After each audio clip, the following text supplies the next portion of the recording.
Femmes mères du pacte social pour la paix et les bien vivre ensemble. Une plateforme de femmes des différentes associations, confessions religieuses et personnalités de la République démocratique du Congo ont rendu visite aux pères spirituels de l'Église catholique et de l'ECC au centre interdiocésain à Kinshasa.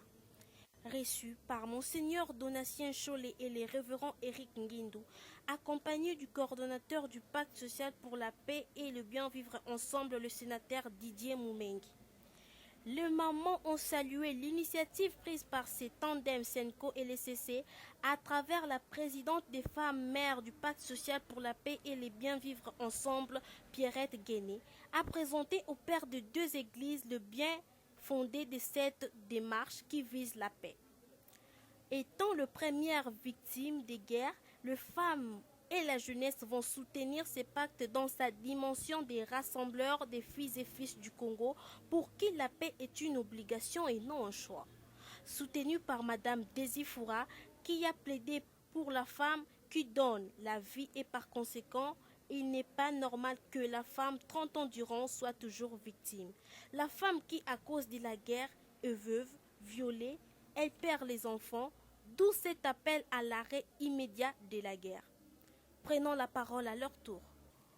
Les mamans congolaises, comme vous les voyez ici, sont des femmes qui viennent de plusieurs associations ainsi que de la société civile, vraiment une large frange de la société. Nous avons les mamans des associations des droits humains, nous avons des mamans qui se battent pour l'entrepreneuriat, il y a des mamans qui se battent pour plusieurs sortes de problèmes que nous avons dans le pays. Elles se mettent ensemble pour faire entendre leur voix.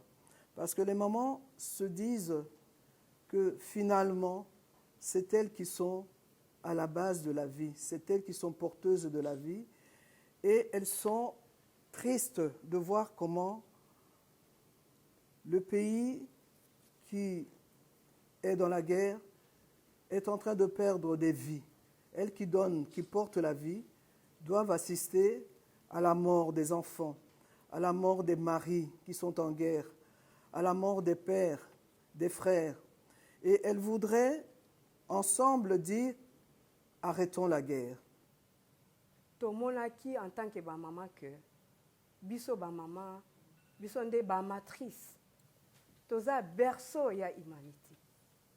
Tozo bota bana, mais bana na biso oyo tozo mona ke bazolinga bakufa pona mbilinga ekoti na mboka na biso.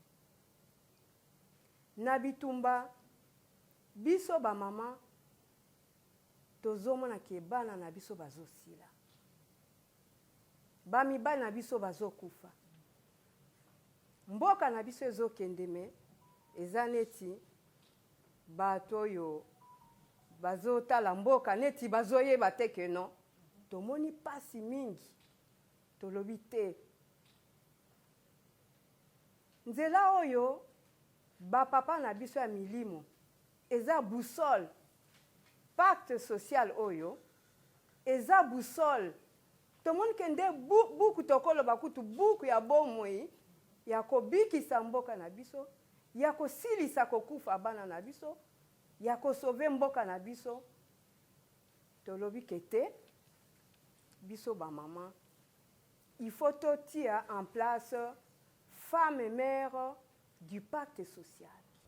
Monseigneur Donatien Cholet a remercié les femmes de toutes les confessions religieuses et associations qui ont écouté le message lancé par les pères spirituels de la Senko et l'ECC et promet son soutien aux mamans. Okutani ba dialogue esalemi ebele awa kasi toza kokende liboso te batata milimo ya baprotestant na ya katolike bavandi balobi me tosala nini soki tokebi te mboka eza kokende epuis boyokani awa baza kobenda na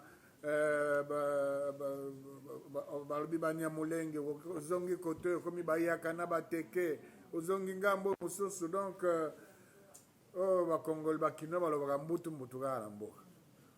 Alors yango batata milimo balobi te likambo eza lisu likambo otala na misu te alors biso lokola batata molimo tobwaka mbela mpo te bandeko baye bazali na politike baye bazali na politike te baye bazali lokola balider ya société tosangana mpo tovandela makambo yango na bozindo. Pour sa part, le révérend Eric Ngindou a présenté aux mamans la situation globale du pacte depuis le début jusqu'à ce jour, en passant par les différentes rencontres à l'international et au pays. Na kati ya initiative oyo ezala ba objectif à court, moyen et long terme. À court terme, tolingi mbango bitumba oyo etelema ndenge bolobi mbango biso tozwi ngolu totambolaki ndenge boyokaki tokomaki te na Goma soki boyoki ba témoignage na baye bazwi minduki bakoyebisa bino personne n'a besoin de la guerre. Atatango tobundaka, c'est vraiment pas pour faire des victimes, c'est pour sommer l'adversaire et les pousser à reculer pour vous laisser l'espace d'autorité.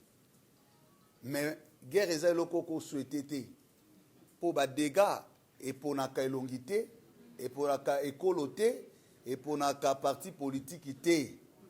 Et vous avez raison de dire que vous êtes la première victime comme femme et Sengele Telma. Ça c'est dans l'immédiat. Didier Moumengi a eu le mot juste pour encourager les mamans d'œuvrer pour la paix et s'est dit disponible pour travailler ensemble.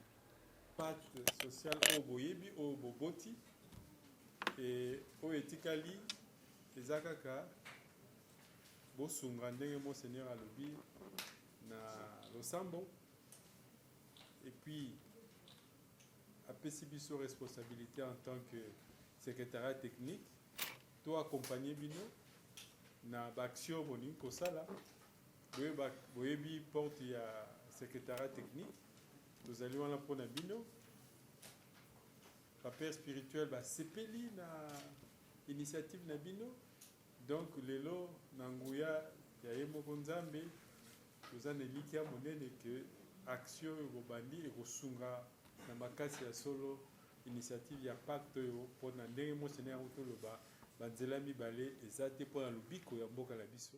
C'est par une prière de bénédiction que s'est clôturée la rencontre et les mamans donnent rendez-vous à la nation. C'est 16 juin 2025 pour une prière écuménique des femmes de toutes confessions religieuses, entrepreneurs, associations de la société civile, maraîchères, épouses des militaires et policiers, toutes pour la paix à la cathédrale Notre-Dame de Lingwala.